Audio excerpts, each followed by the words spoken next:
today? Today we are going to continue the epistemology series. We are going to focus on the prayer.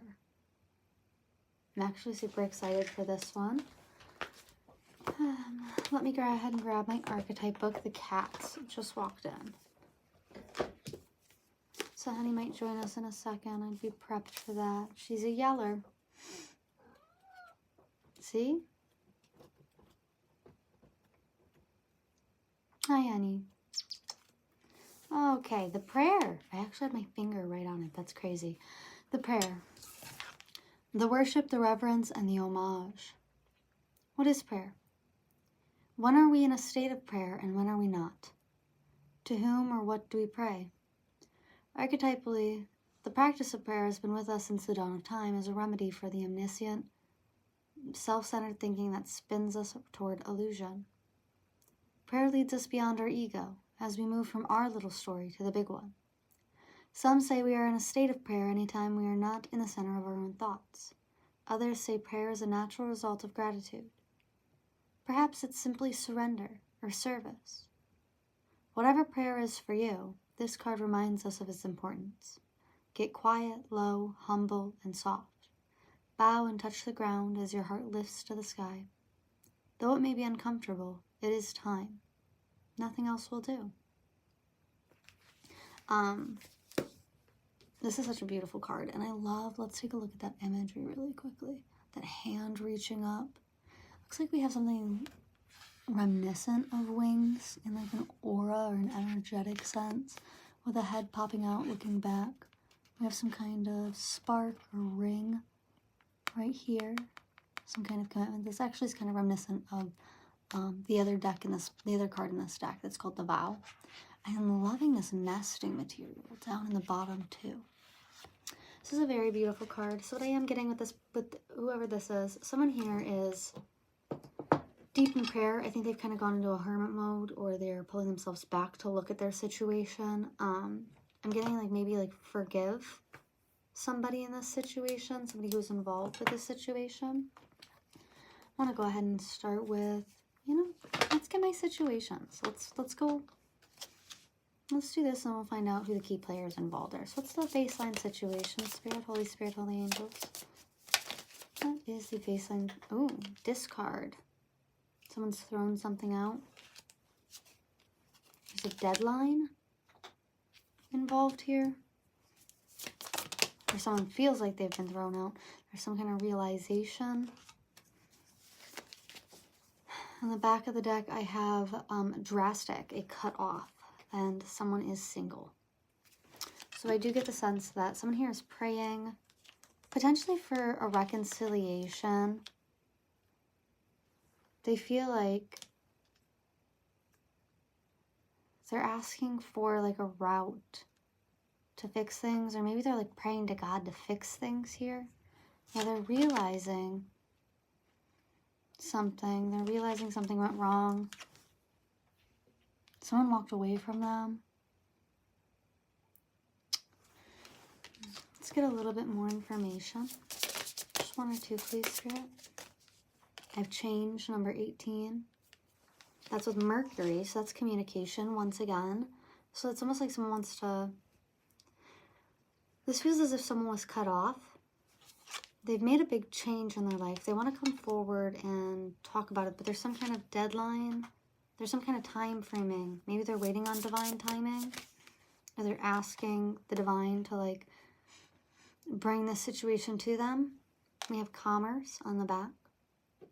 Once again, a Mercury energy, very mercurial. Something here really is about communication. This could be like a change in finances. This could be a change in potentially like relationship status, with that single card being here. A change of heart, a change of perspective.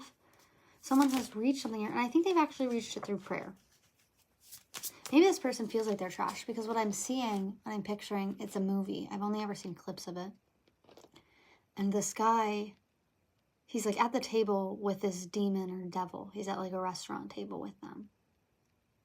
And he like bows his head and starts praying, and he starts telling God like, please God help me, please God help me. Like I am a sinner, I am shit, I am terrible. Please, I know I'm not worthy, I know I'm not deserving. Please come save me, please come help me. And that's kind of the vibe that I'm getting here. This person feels like they've been thrown aside, like the divine is either mocking them or has forgotten about them. This is giving me, it kind of reminds me of when Jesus was on the cross. Not to this intensity, but it is the same kind of like passion, fervor of when Jesus is on the cross before his last breath, and he screams out in pain. He exclaims, "My Father, why have you forgotten me?" And that's kind of this person's energy. They feel very forgotten, but they feel like something needs to be taken care of. This could be in their financial life or their work life. There's some kind of deadline here, but there's some kind of underlying change to this person. Interesting. Let's get a little bit more. I do feel like you're not in contact with them, or they are not in contact with you right now. They might feel like this is some kind of... They don't, though. I'm getting the sense that they feel like they were left out in the cold, and what they really wished was... They would have preferred, to be honest, if you had been angry, if you, like, screamed at them, if you confronted them, yelled at them, maybe made them feel bad. I'm hearing, like, give them what they deserve. For entertaining a karmic, maybe in your relationship... We have love coming out in reverse, so there was not, this feels more like lust-based, desire-based. We also have toxic behind that, so it could have been like an ex, like a karmic ex that they went back to, or a toxic relationship. Given that love is in reverse, this could also be like going back to a job that isn't compatible for a relationship, going back to something that was not healthy or good for them. Could be like a habit. Yeah, I feel like you got off this roller coaster ride, and this person is feeling very weighed down by that. I feel like they're trying to get off this roller coaster ride as well. They want to meet with you, but there are some concerns about like family as well as location. Maybe. Okay, well, I want to take a deeper look. I want to know what this change is about with the prayer. Yeah, some kind of delay. They're trying to...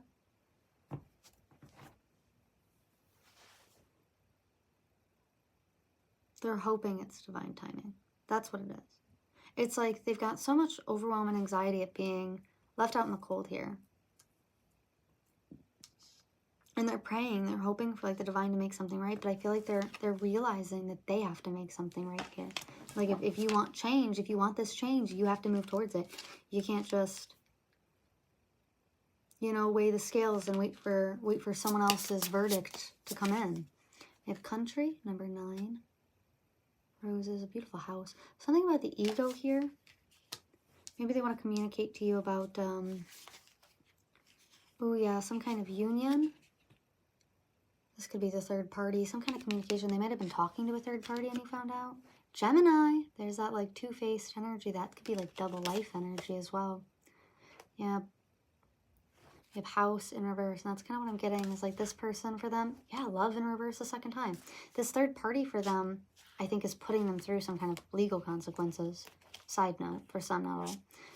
Yeah, involving finances. This person was like pulled in by a third party because of their beauty. But that third party was not, it's not love. And I think they're starting to realize that. Yeah, like this house is not a home. Okay, well, I want to know more about this change, actually. Let's take a little deeper look. What's going on with the change? I'm going to pull into the tarot for this. What is the change that this person is going through? What changes are they praying for? What is the divine doing for them? Ooh. Okay, we have a lot here. I have my 9 of Cups in reverse, followed by my 3 of Pentacles upright. Goodness. There's nothing stuck behind that? Okay. We have my Prince of Swords, the page, in reverse. Actually, I think the Prince in this deck is the Knight. And then we also have the Ace of Cups in reverse. Okay. This person doesn't know where to begin. They don't know where to begin. We have my 10 of Cups on the back of the deck. They know you have options. They're worried about the options that they have. Yeah, they're worried that an option that was available to them in the past with my Death card is no longer available to them. Because of this tower, something catastrophic happened here. We have my 6 of Cups. It involves some kind of immaturity. And actually, with this 6 of Cups, as I'm pulling this, I'm getting this really gross message. Something about frequencies. Like this person physically was like on their mindset or their outlook stabilized at a way lower frequency than you did. So this person like physically cannot come near you. You may have moved on. Maybe that's what they're realizing, is that you have moved on, that there's not really a chance for them here. I think they're worried about that. They're worried that if they take too long, you'll walk away. But there's also some sentiment here about divine timing. They feel like it's not over between you two, but they don't know how to approach. Interesting. Ooh. I went to pull this, but my Ten of Wands came out. This person's really burdened. But I'm getting it's like of their own making. We have the Starman, which is the Magician in this deck. Look at how beautiful this is. This person, I feel like you've alchemized this situation. I feel like you've changed as well. I feel like maybe I feel like you've forgiven this person for whatever they've done, but I feel like you've walked away and moved on as well.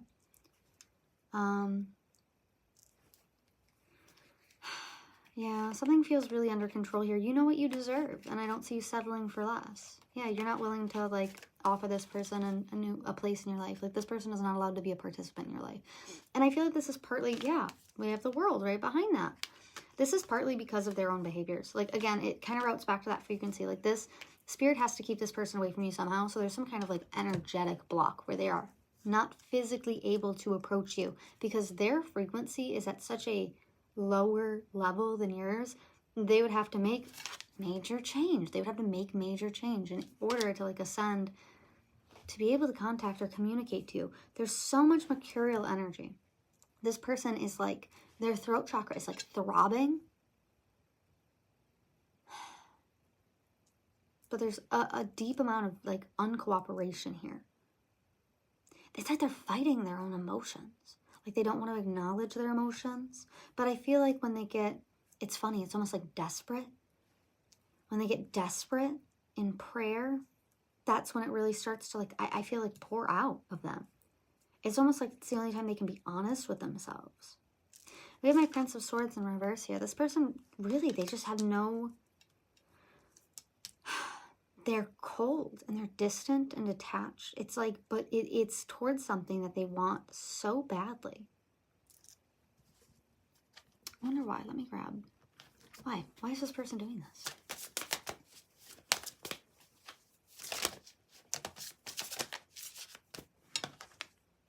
Material harvest. Yeah, they're waiting. They want to be able to provide something, maybe. It's like they want to prove their worth in some way. So they're waiting, yeah, for a foundation and achievement. So they're waiting to be able to prove their worth, to provide something. But their crown chakra is in reverse. This person is moving from a surprisingly like grounded space in their mind, but it routes back to this Prince of Swords, where it's like it's cold, it's detached. And I think it's because they're being too logical about everything. They're not actually considering the emotions involved here because they're trying to avoid their own emotions. They don't know how to offer you their emotions. I don't think this person really actually understands their own emotions very well. We have my Three of Pentacles. They're hoping for some kind of cooperation so they can get harmony in this dynamic, but they're very fearful. And my base chakra upright. So very grounded, logical, rooted thinking. This person might be spending a lot of time alone or out in nature or like meditating. Maybe even sleeping for some, like Pisces. I know like sleep tends to be a natural meditation ground for them. Then we have my crown chakra in reverse. So it's like this person is, it's like they're working on it. They're working on something here, but it's not aligned with what needs to happen. Their perspective here is distorted. Yeah, because this is the kind of, I heard this is the kind of nonsense. This is the kind of thought process where it's like they need you to forgive them, so they want to offer you something so you forgive them, but I don't think that they recognize that that's like a bribe, and that's still like fairly unethical. They're hoping for a victory and a success, but I don't see a new beginning coming in. with that being in reverse. And it's because of the distortions. Yeah, we choose wisely in reverse. It's because of the distortions in this person's perspective and how they deal with emotional matters. Like, they want harmony. They want love to begin here. They want triumph and success, but they're not positive. Look at that. It's their frequency. This person's like, yeah, their intuition, they're even missing it. Intuition and wisdom are both in reverse here. With the solar plexus chakra, this person, I've heard thinking with my dick. This person was thinking with their dick. You have rest and rejuvenation. This person may be struggling to sleep. Yeah, it's like they want victory and success here, but there's obstacles that they don't really know how to get past. And the third eye. This is there's so much energy work here. I'm shocked. I've never had this many chakra cards come out at once. So, with that being said, I'm assuming I need to use my chakra deck. This person's really not seeing something for what it is. It's like they are playing this. There's a plan here, but it's not smart. Sacrifice. They feel like they have to sacrifice something. Or maybe they were a sacrifice in a situation. I'm not sure. Maybe to this third party. Their plan here feels, I'm just going to say it, retarded, dog. What the fuck? Like, what are you thinking? If this is you, what are you thinking? Are you aggravating energy? Because this person is like, it's so roundabout, I guess, is how I'm feeling. Like, this person is going it's like literally like this, if it was shifting back and forth rapidly. It's like they're trying to weigh out or predict what's going to happen, but this situation is so unpredictable because something was found out. And I think they're realizing they made some kind of bad decision here. This could be in regards to like a home or family or work. So it could have been like a bad financial decision. Maybe involving a family.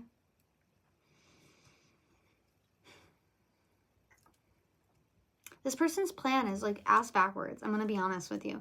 It's like they don't want to confront their emotions, but they have all these emotions that they can't contain. So they're pushing, funneling all of their energy into like work in order to like have something material to offer as like a sacrifice, as like an offering, like a literal offering, like forgiveness.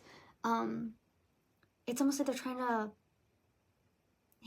offer something to like pay for their sins. This reminds me of Job in the Bible, because Job, in the beginning of the book of Job, he has like sons and daughters who are constantly sinning. And so Job, the devoted, like the most devoted of God, Job has to like, he gives out sacrifices every single day to atone for his children's sins so they don't go to hell. So he's like sacrificing bulls and I think goats on like a daily basis or something like that. Eventually God kills all his kids, but that's not here or there. It is kind of that energy though of like what Job did not realize or did not see is that his children needed to atone and repent for themselves. And they needed to change. They needed to atone, repent, and change their actions. Repentance isn't just, oh, you're forgiven, do as you please, and screw up and screw up and screw up and screw up again and again and again. While God does absolutely have mercy for you, God is no fool. You're going to mock him, you know? So it's that kind of energy where like this person knows that you are not a fool. And they know that if they come in, I actually don't know if they know that. I don't know if they know that when they come in and they're like poking and prodding you for information or trying to get you to share your feelings or even help them process their own, it feels more like a trauma dump than it does like an equal partnership where you guys are like discussing issues. This person has a very shallow concept of relationships. This is just like, it's like 2D almost. Maybe they've only had relationships where things were very, where things didn't get deep internally.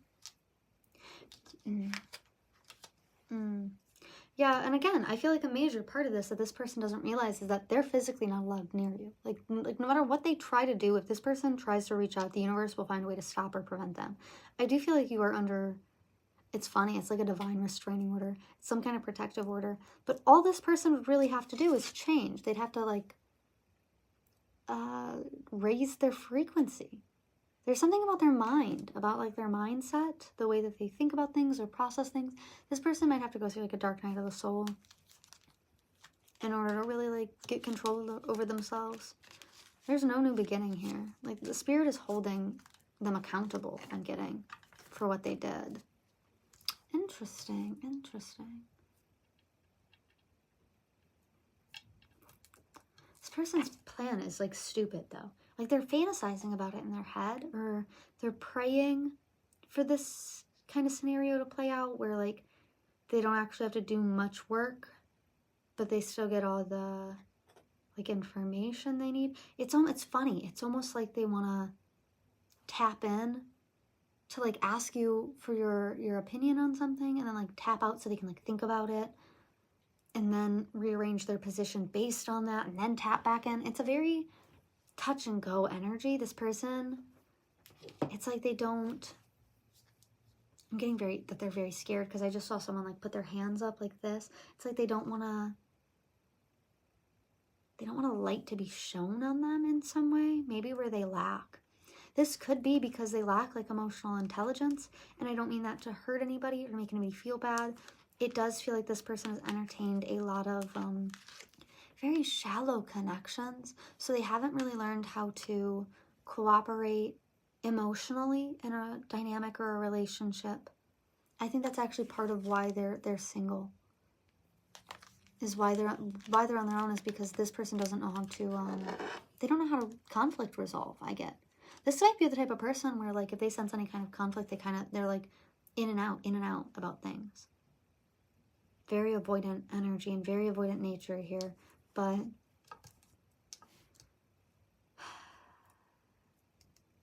they do want to talk, which is interesting for an avoidant. I'm actually gonna go way to the side here. We're gonna use my Alice in Wonderland deck. I never use this deck anymore. Can I just get some more information about this person? Mortality. Life is bright, beautiful, and yours to live. That might be another thing, is this person might heavily believe in fate, since we have deadline TikTok time running out. Since time and divine timing are curiouser and curiouser. Because divine timing is so is being highlighted so much here, this person might be actually putting it on the universe. Where they're like, oh, if it's meant to be. But again, the universe is like, they're trying to push them to this realization that like, no, you have to change. You have to make a choice here. Like, it's sad. And I'm going to be honest, this person, their energy is a little sad. This person, their lack, I think that makes them really sad. I think their lack of emotional intelligence actually makes them really sad because they're not, that's why they struggle so much to process their emotions.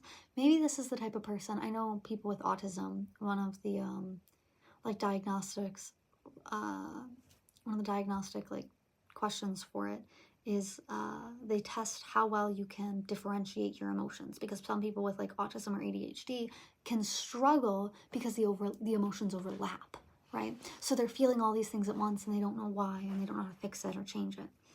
So a big part of the beginning of that, you know, kind of treatment plan and therapy is to talk about it, is to talk about like, well, what am I feeling? How am I feeling? What is this feeling? And I talked to a friend about this recently. I went through something that left me with a lot of grief. My friend was like, you know, you should be angrier in this situation. And I was like, honestly, I'm not. I'm just like really sad, I think.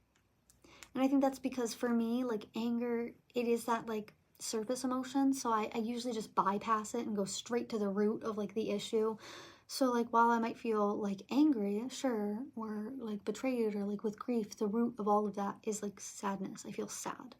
And I'd rather focus on feeling that sadness and letting it go and moving past it than sitting in anger or acting in anger. This person is getting curious.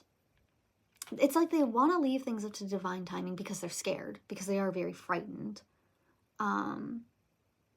but they're worried they might never see you again. They are kind of telling themselves like, oh, like, you know, life will find a way. But I get the sense like that's only half-hearted. I don't even think they really believe that. With Curiouser and Curiouser, I feel like the energy is kind of tugging or pulling at them to come towards you. Yeah, we keep your temper in reverse. Yeah, maybe this situation, like you feel like maybe they wanted it to make you angry. We were picking up on that, where it's like they would have rather you have retaliated or raged, because those are emotions they can understand. But disappointment, sadness,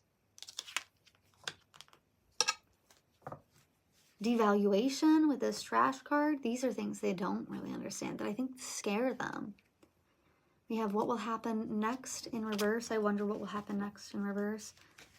This person's scared to think about the future. They really are leaving things up to fate because they are scared to take action. And I think, again, this is like, it's part of the like emotion, this lack of emotional intelligence that this person has, where like they aren't even acknowledging that they're scared because they don't know how to differentiate that emotion from this other huge yarn ball of emotion that they've got going on. That might have been what caused this in the first place.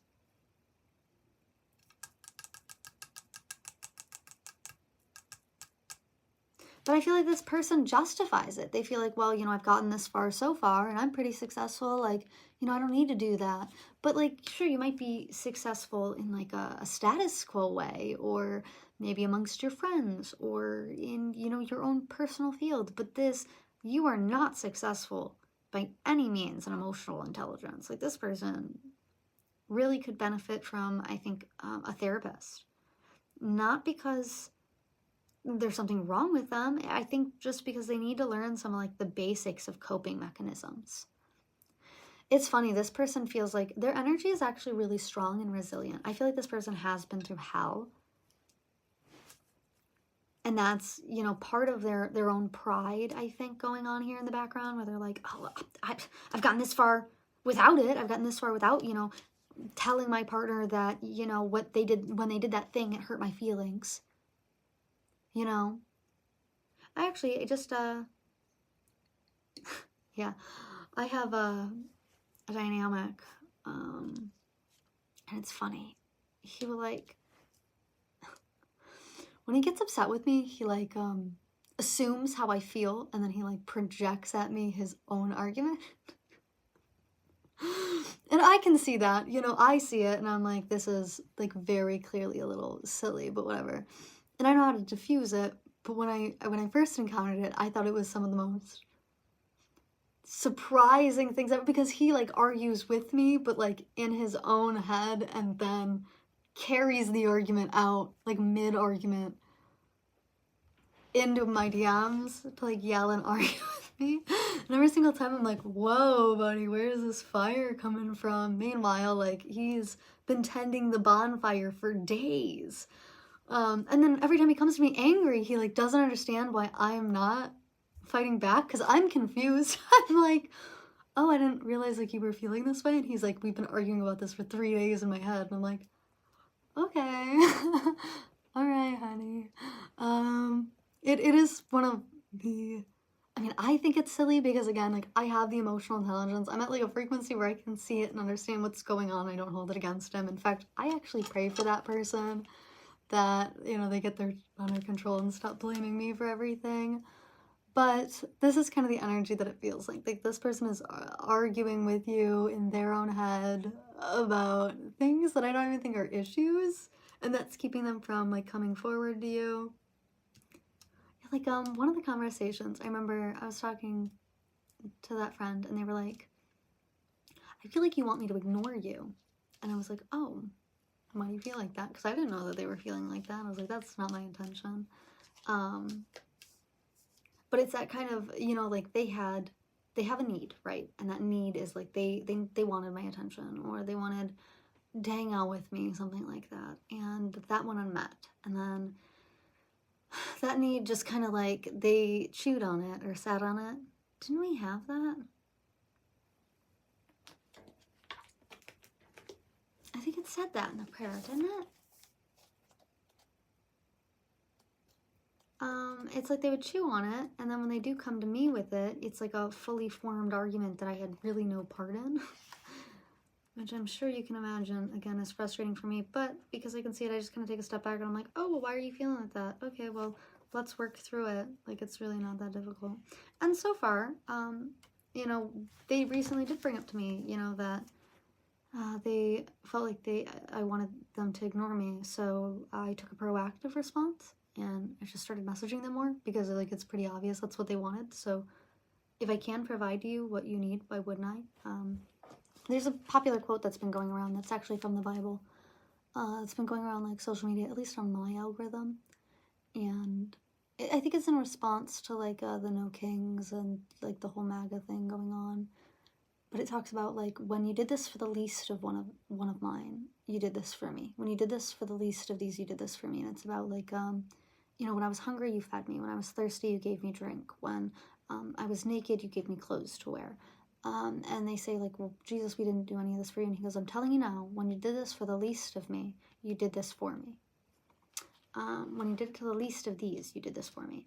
So, yeah, I do get the sense of this person, like, honestly, you could do I feel like you could disarm this person really easily. And I think maybe they know that as well. They know, and that's why they're so uncomfortable.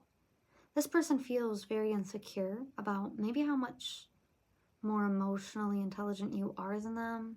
They feel like they really don't compare.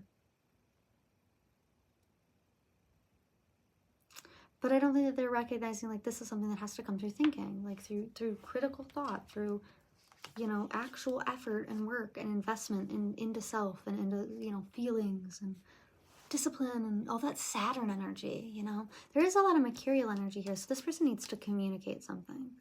Like, genuinely they do. They might try to go through a friend, because we do have those snakes there. They might try to go through a friend or even social media. But in the prayer, it says this. As we move from our little story to the big one, and I think that's kind of what this person's doing, is like their little story is that they feel like they've been tossed out or they've been thrown to the side or left alone. They feel like they've been cut off. That's their little story. And their little story is that they do feel really hurt. But I think that the bigger story here is that they needed this because they need to confront their emotions. They need to think about their emotions and they need to act on their emotions. And they need to do this with intention. And I'm getting that they need to do this with consideration for other people as well. They need to consider how this is going to affect other people, how this will affect the future. This person needs to consider like more realistic options, because whatever options that they're currently considering, which would be this plan to like come towards you and like dupe you into spelling out everything for them and then like leaving you in this weird limbo while they go and think about how they feel about what you think about. It's so backwards. This person does not know how to have genuine, reciprocal, intentional relationships. It does very much feel, and I don't think that they're doing this intentionally. I don't think that this is something that they're doing like a gotcha or a haha. I actually think this person is like very confused.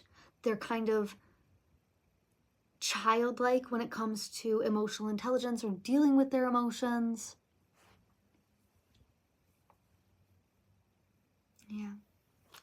Okay, I'm going to grab some self-care for this person, and then I think we're going to end it here because their energy gives me a headache, I'm going to be honest. We have Sweet Treat coming out. Sweet Treat. Yeah, this person has a sweet tooth. We have Family.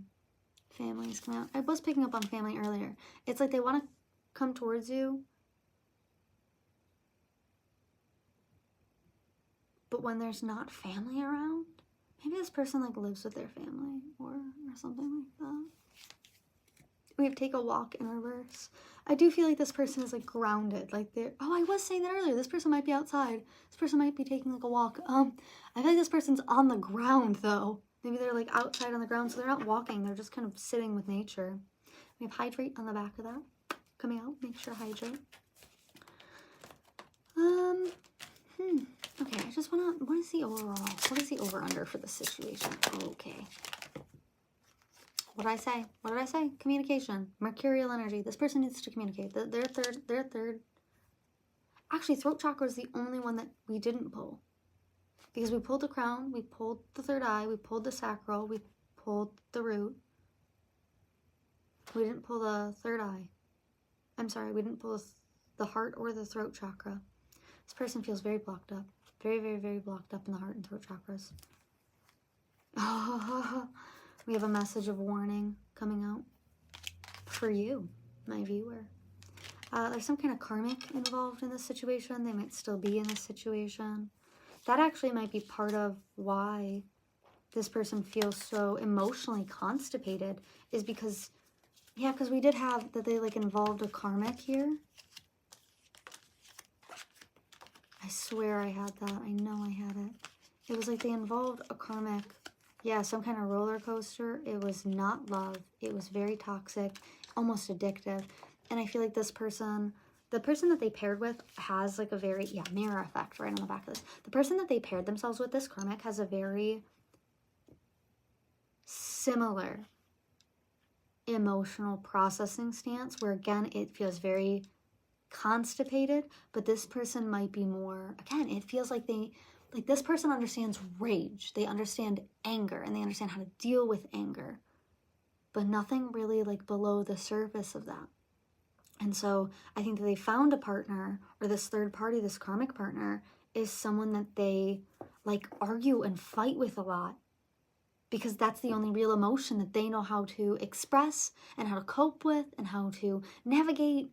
And so they end up in all this physical pain because this is not a situation that they want to stay in, but they don't have, yeah, education. They don't have like the tools. They don't have the tools or the resources to get out of it or to grow out of it. They're also saying something about children. They're saying, it's not me. Children, there might be children involved. And I feel like, yeah, we have anger and fears. This karmic, because karmic message is right underneath that, this karmic like exacerbates their anger and exacerbates their fears. There also might have been like a trapping situation here that may have pulled this person away from you. This person is feeling a lot of, they feel very like emotionally constipated. They feel like, and it's because they need to evolve. I feel like Spirit is really pushing this person to this next step of evolution where they can learn to communicate their emotions. And I feel like once they kind of get like their hand, like a hang on it, once they get like their handle on it, it'll be really easy for this person to like see through a lot of shit from before, where they're like, oh wow, like, yeah, it really wasn't okay for me to, you know, feel like you were ignoring me. So instead of, you know, trying to get like a bid for attention, instead of trying to do that in like a healthy way of being like, oh, let's go see a movie, or let's do this, or, you know, could you make time for me? Instead of doing any of that, you're just like, you hate me and you never spend time with me. Like it's actually crazy. It's actually crazy. And I think this person is realizing the insanity that that's been going on in a loop for quite some time here. And I think they've been praying about it, praying for a resolution to this, praying for assistance in this. Yeah. And I do think that in a funny way, in a funny roundabout way, this is kind of the answer to their prayer. Because what I'm seeing is like this person, once they are able to evolve and kind of move to that next level, they have the world, like the world is their oyster at that point, you know? They just kind of have to get over this. What feels like a mountain to them is really a hump. It's really just like a little mound. Maybe even a molehill. Alrighty, but that's what I'm seeing for you today. Thank you so much for joining me, and I will see you in the next one. Bye! Make sure to check out my shop for any private readings, potpourri altar boards, as well as like, comment, and subscribe.